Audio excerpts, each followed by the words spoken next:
Hello everyone. आज हम बात करने वाले हैं रिवोकेशन ऑफ एन ऑफ़र और एक्सेप्टेंस।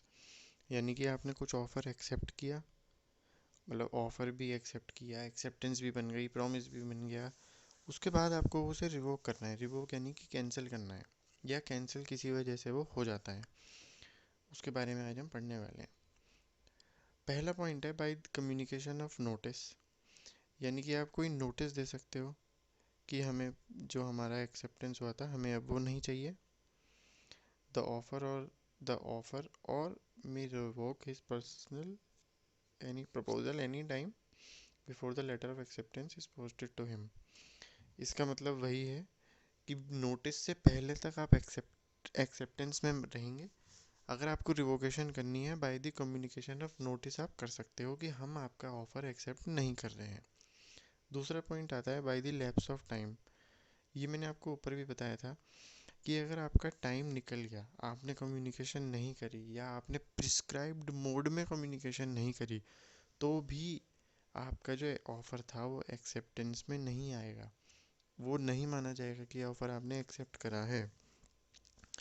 तीसरा आता है failure of acceptor to fulfil a condition. अब इसका मतलब ये था कि मान लीजिए हमारा शुरू से जो एग्जांपल चल रहा है कि हमें गाड़ी खरीदनी, भाई किसी ने गाड़ी देनी थी कि भाई हमारे पास रेड और येलो दो कार हैं। अब वो आदमी जो है वो बहुत केयर करता है अपनी कार की। उसने बोला है कि मैं तो ऐसे ही इंसान को अपनी गाड़ी दूंगा जो अपनी गाड़ी की बहुत केयर करता हो और वो उसे अपने पुराने व्हीकल में दिखा भी पाए, यानी कि उसके पास जो व्हीकल है उसकी प्रॉपर केयर एंड मेंटेनेंस करता हो, ऐसा उसे दिखे। तो ये एक कंडीशन है। इस कंडीशन को जो पर्सन फुलफिल करेगा, उसी की कंडीशन को एक्सेप्ट करने के बाद जो सेलर है वो उसके साथ ऑफर में आएगा। अगर आपने उस पर्सन से गाड़ी ली और अगर आपके पास आप जो है उसकी किसी भी कंडीशन पे नहीं खरे उतरते हैं, तो वहीं पर ही वो कॉन्ट्रैक्ट जो है रिवोक हो जाएगा, क्योंकि उस पर्सन ने वो कंडीशन जो है पहले ही दे रखी थी। अगला पॉइंट है बाय द डेथ और इंसैनिटी ऑफ द प्रपोजर। जो ऑफर दे रहा था वही मर गया, तो ऑफर ही नहीं बचा। जब ऑफर ही नहीं बचा तो एक्सेप्टेंस कैसे होगी, ये है।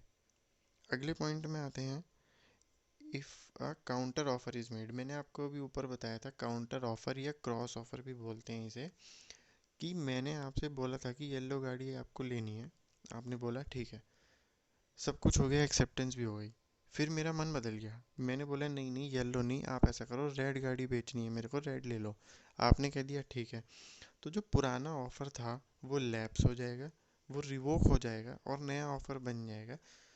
इस बात को हम अगर और आसानी से समझें तो पुराना ऑफ़र जो है वो ख़त्म हो गया, जो नया ऑफ़र है वो अब से चालू हो गया। और जब दोनों ऑफ़र एक साथ ही एक दूसरे के ऊपर ओवरलैप कर रहे हों, सिर्फ किसी कंडीशन की वजह से या किसी टर्म की वजह से, उसे हम कहते हैं counter offer.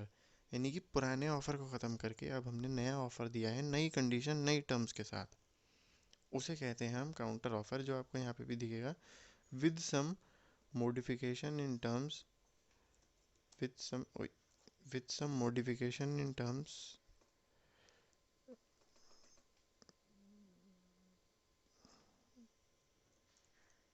with some modification in terms of offer with some other conditions not forming the part of the earlier offer। ठीक है। इससे अगला पॉइंट है if an offer not accepted according to the prescribed mode. ये मैं आपको पहले भी बता चुका हूँ।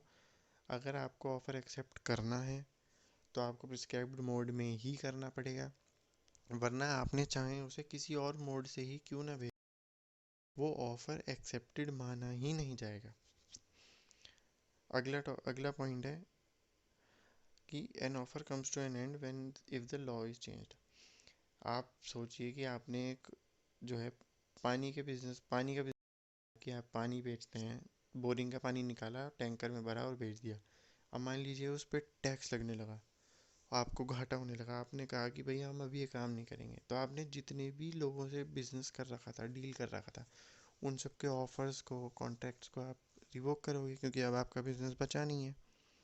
तो इसे कहते हैं कि ऑफर जो है comes to an end if the law is changed. मैं आपको एक बार और समरी बता देता हूँ। Revocation is done revocation is made by the communication of notice, हमने नोटिस दे दिया हमें करना ही नहीं है offer accept, lapse of time, time निकल गया एक्सेप्टेंस का, failure of a condition, condition fail हो गई, हम कंडीशन पूरी नहीं कर पाए, डेथ ऑफ प्रपोजर यानी कि जो ऑफर दे रहा था वही मर गया, काउंटर ऑफर यानी कि उस ऑफर के ऊपर एक नया ऑफर आ गया तो पुराना वाला तो अपने आप ख़त्म हो गया। अगला पॉइंट है कि प्रिस्क्राइब्ड मोड में एक्सेप्ट नहीं करा है, दूसरे मोड में एक्सेप्ट करा है और वो मोड ऑफरर को चाहिए नहीं था, इसलिए आपका मोड जो है इनवैलिड है, इसलिए आपका ऑफर रिवोक कर देंगे। और लास्ट ऑप्शन है कि offer comes to an end जब लॉ ही चेंज हो गया, जब तो आप कुछ कर ही नहीं सकते, हो गया है कि अब तो इस तरीके से बिजनेस होगा ही नहीं, तो आपको अपना ऑफर वापस लेना ही पड़ेगा।